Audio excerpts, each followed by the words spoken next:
is Deborah Gerling, and I welcome my fellow EDU 1107 classmates. I have been tasked with doing a micro-teaching assignment about the social interaction learning theory. It is actually a very interesting theory for me. I have been a guidance counselor the last 2 years, so I have psychology courses under my belt, and I really connected with this and got pretty passionate about it. So let's get started, because I cannot wait to share with you what I have found out.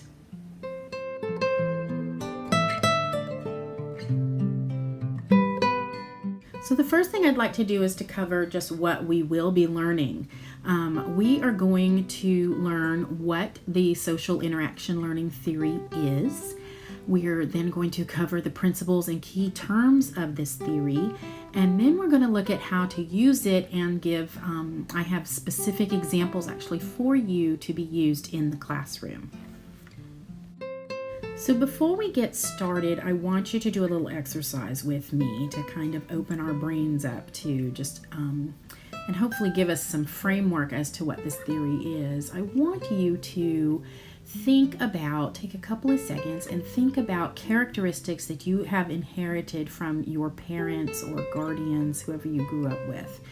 Not DNA, not physical characteristics, but personality characteristics. For example, my father is very creative and a leader when he gets involved in an organization, and I have both of those qualities.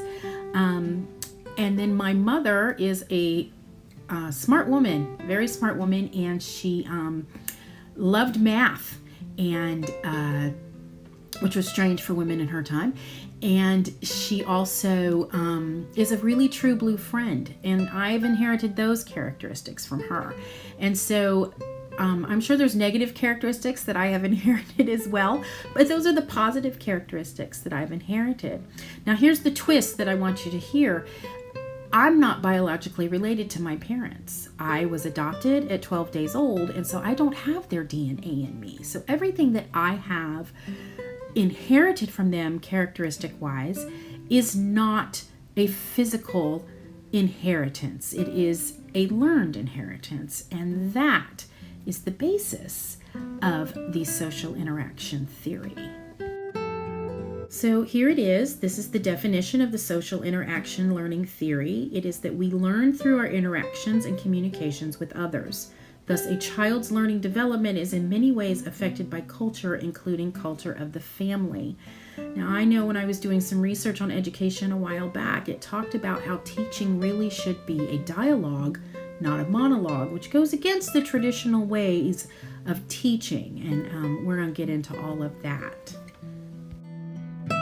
This is the gentleman who developed the social interaction learning theory. His name is Leigh Vygotsky, which I think is just a fun word to say, Vygotsky. He was born in 1896 and passed away in 1934 at age 39 of tuberculosis. He was a Russian teacher and psychologist that developed this theory and introduced it to the U.S. It came to the U.S. somewhere in the 1920s, but it was the 1960s before it was actually published. And then it was the 1980s before it seeped its way into the education realm. And I would imagine any of us that are in classrooms now will be able to see the influence of it as we move along.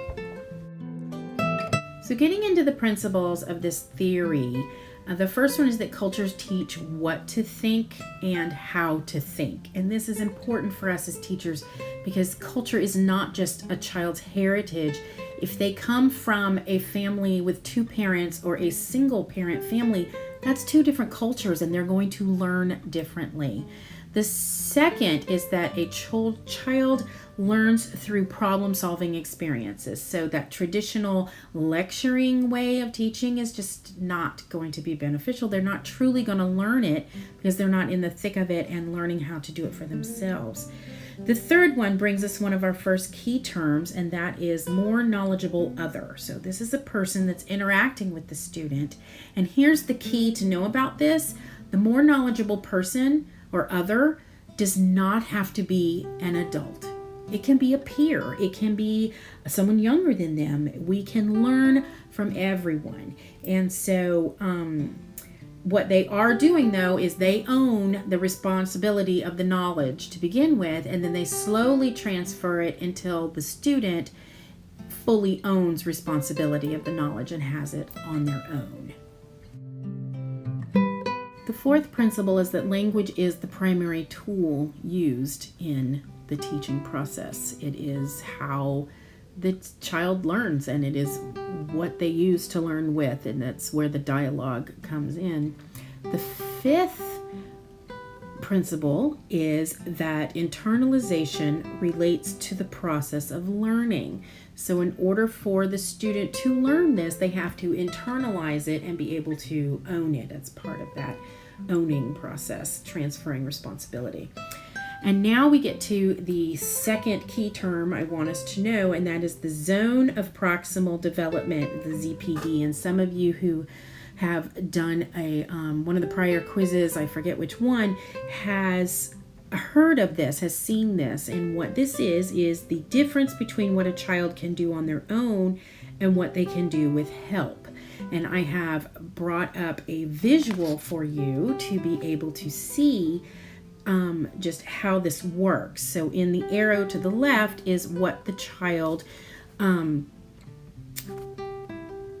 knows on their own, and on the right in the black section is what they don't know, and in the middle, that shaded section, is what they know with some help. So they can't necessarily, they don't fully have responsibility of it yet. They are not internalized it. They can't tell it to you. They might not be able to write it, but with a little bit of help, they do know the information. The seventh principle is that it is wrong to focus on a child in isolation. We can't just look at the child by themselves. We have to look at the entire child's life, their home life, their growth experiences, what their early childhood was like. You need to look at the entire picture, not just one area or just the child even. We need to know how they're surrounded. And then the last principle is that interactions with surrounding culture and social agents contribute significantly to a child's intellectual development. And it just is where they grow up and how they grow up is vital. So this is all really interesting, but how do we use it in our classroom, right? That's what we're all wondering, and I am glad you asked. The first area we're going to focus on is curriculum, and that they suggest that curricula should be designed to emphasize interaction between learners and learning tasks. So not the traditional lecturing, but smaller groups, letting them interact with each other. The next area is that of instruction, and it suggests to have a scaffolding form of teaching, which is where the instructor changes the level of involvement. And that goes along with the whole transferring of responsibility from the MKO to the student, in that you need to scaffold it so that in the beginning, as the MKO, you own all of it, and then eventually the student owns it all. And then the other area of instruction is that it produces immediate results and instills the skills necessary for independent problem solving, which is really the ultimate goal of teaching. We don't want kids just to memorize and regurgitate to us what they've, memorized. We want them to learn how to be able to figure things out.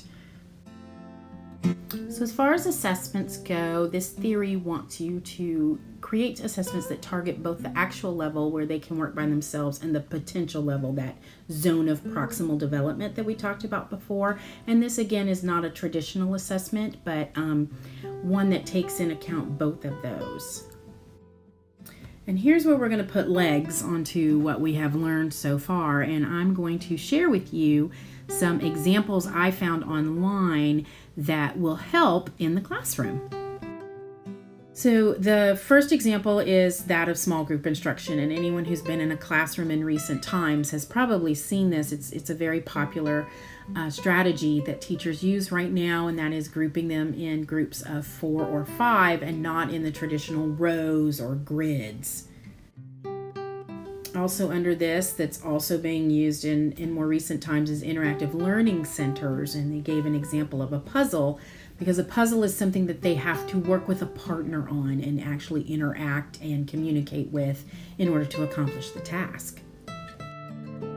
A vital part of this is to incorporate reading, writing, listening, and speaking into everything students do throughout the day. Now, you know, the reading and the listening, I think those are pretty common in just about every subject that we would teach. The writing would come in with anything writing or English or literacy based, but that speaking part, it doesn't always come out in math, so it's vital to the kids, though, to the students, to be able to have that element when they are learning to really grasp it completely. This next example is a favorite of mine. I learned it at a Kagan training that our school provided for us during professional development this year.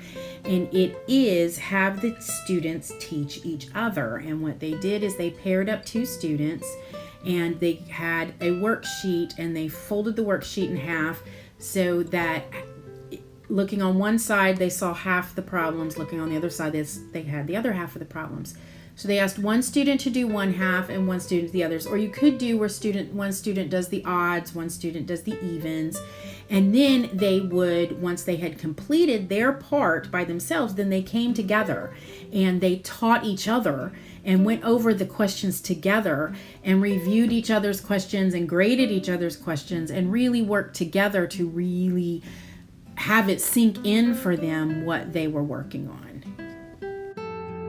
So some examples in classroom management would be to have classroom jobs, which a lot of teachers do, but the key with this is to have jobs that they can work together in tandem doing them. So your line leader and your door holder work together. You have a greeter, say, and someone who's asking how they are as they come into the classroom in the morning, but it's a dual job. It's not a single person's job. I think the obvious classroom management one is to encourage play. So dress-up games, board games, Legos, things that they work together and play together with. I think that's a pretty obvious one. And then I saved my favorite for last. This is something called positive peer reporting, the tootling board. Instead of the tattling board, the students tootle on each other, as in, let me toot your horn and give you a positive reinforcement, something I've seen as a student that you're doing as my fellow student, and putting it up on a board called the tootling board. And I am definitely going to implement this into my classroom. And now I have listed like 6 websites that I found. Some of my information I've shared with you, as well as some more information. I am going to put this JPEG up with my video so that you can go to find more information, so you can find even more examples.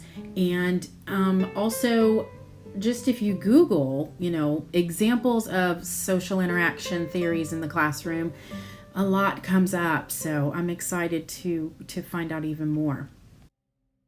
As I start to close, there are a couple of things I'd like us to remember. The first is one of the key terms, more knowledgeable other, and to remember that this does not have to be an adult. It can be another child. It can be someone younger.